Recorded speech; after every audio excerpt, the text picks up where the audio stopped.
Sveiki!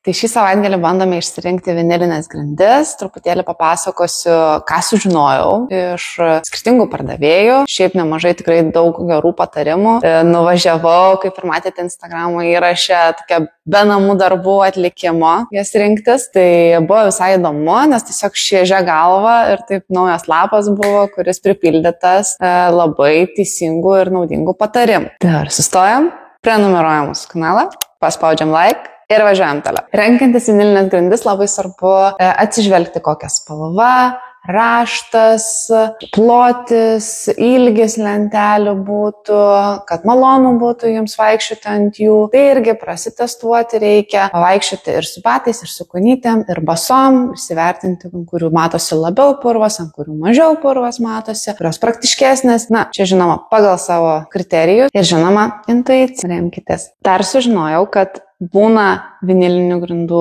raštai, klasikinė eglutė arba chevron, tai prancūziška eglutė.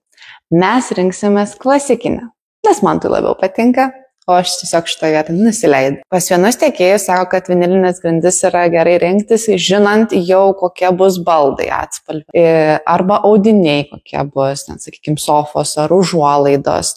Kiti sako, kad kaip tik visi renkate grindis ir tada maždaug pagal jas derinate, kaip toliau atrodys visas bendras vaizdas. Aš rinkčiausi tą variantą, kur jau maždaug žinai, kaip atrodys tavo interjeras ir kokie atspalviai jame vyraus. Nors ir marketingistai ar tais tiekėjai bando ten įtikinti, kad čia vinilas, kuris nesibraižo, tačiau labai atvirai pasakė, kad visi jie braižosi ir dėja čia tik tais marketingo selinimo gudrybių. Iš tiesų, logiškai pagalvos, tikrai jie visi braižysis, žiūrint dar kaip vaikščiosi, ką darysi su to vinilu. Į tą tikrai nesiakcentuojame atrasti kažkokio stebuklingo varianto, kuris nesibraižytų. Mes žiūrėsime šviesius atspalvius, tai irgi išbandinėsime visaip. Bandysim ir praeiti su batais, ir su kojinėm, ir basom kojom, nes patarė žiūrėti irgi kokia tekstūra yra, koks tas išsišakojimas padarytas ant vinilo. Kaina irgi, sako, žiūrėkite, svarbiausia bendroje visumoje, kuris variantas jums patiktų labiausiai, nes tai 2 ar 5 eurais skirtumas bus nuo kvadrato. Nėra toks ir didelis, nes vinilinės grindys bus vienas iš pagrindinių jūsų namų akcentų, nuo kurių vėliau atsimuš visos kitos interjero detalės. Dar labai svarbu, kad kai lyginsite vinilinės grindis, tai padėti kuo didesnio atstumu viena nuo kitos, nes jeigu sudėsite šalia, tai išsikraipys spalva. Patarimas, kad galite jau pasiimti grindų pavyzdžius iš parduotuvės, paprašę ir grįžę namuose prie savo apšvietimo, aplinkos, įsivertinę erdvę, pasižiūrėti ir pasimatuoti, ar jums tinka tas būtent variantas. Rinksimės iš 12 variantų ir bandysime išsirinkti bent jau 2 arba maksimum 3 labiausiai patinkančius ir tada jau iš jų priimti galutinį sprendimą. Tai stebėkite dabar, kaip mes tai darysime.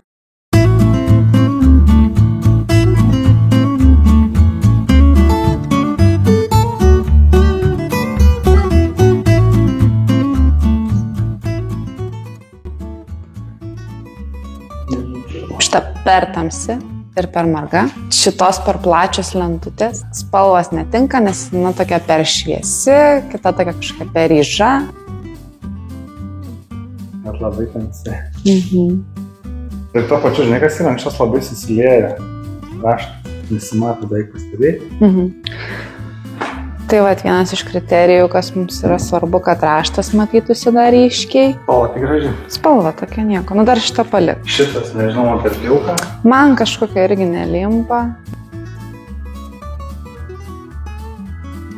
Atrodo labai panašiai, tas skirtingai sudėjo.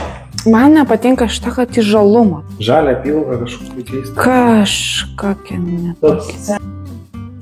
Čia chevronas, prancūziškas raštas ir abi dvi pusės apsuks mantas, čia rudesnė buvo, čia pilkesnė. Tai kol kas dar dėl pilkos nežinom, bet dėl tos rudesnės netinka. Šitą kodėl norime parodyti, nes kai dariau Instagram'e balsavimą, tai nugalėjo šitą spalvą. Tiek ir prieš tai mums, kai dėjomės medžiagas, irgi atrodė, kad šita spalva bus tinkamiausia ir geriausia, bet va atsivežėm namo ir jinai atsimetė. O šita šiltesnė, šita tokia čiut šaltesnė. Gerai. Dar vis tiek man pirmoje. Nu, kol kas ir man. Kava irgi sakė svarbu žiūrėti raštą, nes toks ir bus. Ne kitoks, sako. Nebus ten, kad lentelės kažkaip kitaip išsišakojimai eis. Ir va, 3 liko.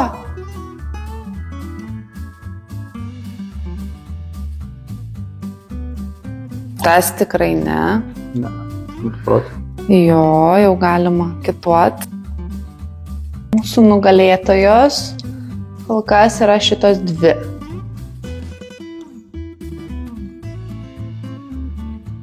Nu, ir yra kiek.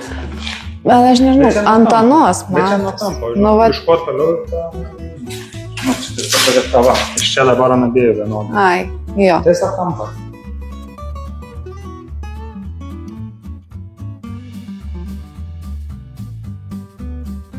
Mano pėdom vis tiek laimi šitą. Šitas žinais, kažkas labai panašus atskripas mano tėvus buvo. Ir man dėl to iš karto. Ir mūsų nugalėtojos. Šitas yra.